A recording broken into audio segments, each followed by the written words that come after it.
আজকে অনেক দিন পর বাড়ি থেকে বের হলাম। একটু কাজ ছিল, সেগুলো কাজ সেরে আবার বাড়ির দিকে রওনা হচ্ছি।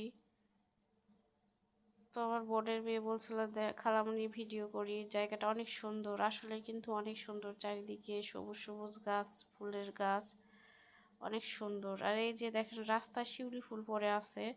শিউলি ফুল মনে হয় সম্ভবত শরৎকালে ফুটে। তো এখন দেখছি রাস্তায় শিউলি ফুল পড়ে আছে। তো আমার মেয়ে আবার ফুল দেখলে পাগল হয়ে যায়, তো ফুল কুড়াইতে লাগছে। আমি নিষেধ করছি যে এগুলো ফুল তুলো না, সবাই খারাপ বলবে। তো শুনলো না, তারপরেও কয়েকটা ফুল নিচে, ও নাকি মালা গাঁথবে, ওই জন্য কয়েকটা ফুল নিচে।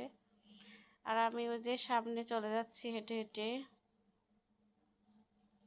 আমাকে নিয়ে গিয়ে আবার ফুল দিচ্ছে। তো এই যে দেখেন চারিদিকে সবুজ আর সবুজ, অনেক সুন্দর কিন্তু এই জায়গাটা। এখানে আসলে কিন্তু অনেক ভালো লাগে।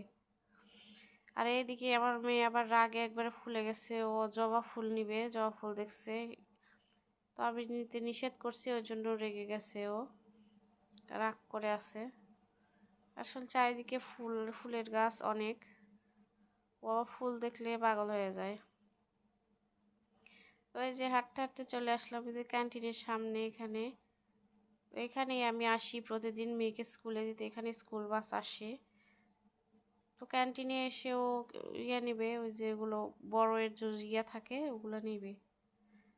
তো দেখে যে ভিতরে লোকই নেই, অনেক ডাকাডাকি করছে আবার, তো নেই। তো তারপর অনেকক্ষণ অপেক্ষা করলাম, তারপরেও আসেনি। আর এই যে এই রাস্তা দিয়ে মেয়ের স্কুল, এই রাস্তা দিয়ে স্কুলে যেতে হয়। আর এই যে পুচকি নেমে দিছি, ও অনেক খুশি, হাঁটাহাঁটি করছে এখানে। একটু অপেক্ষা করছিলাম যে আসে কি না, তো আসেই না, দোকানে নেই, কোথায় গেছে আল্লাহ জানে। তারপরে এদিকে পিছনে আসলাম, ক্যান্টিনের পিছনে। এখানে বসার জায়গা আছে, ছায়া অনেক সুন্দর। এখানে সবাই কফি টফি খায়, তো আজকে কেউ নেই দেখছি, একদম ফাঁকা। তো এখানে আসলাম, অনেক দিন পর বের হয়েছি, বাচ্চারাও অনেক খুশি হয়েছে। এই যে কি আনন্দ করছে, খেলা করছে।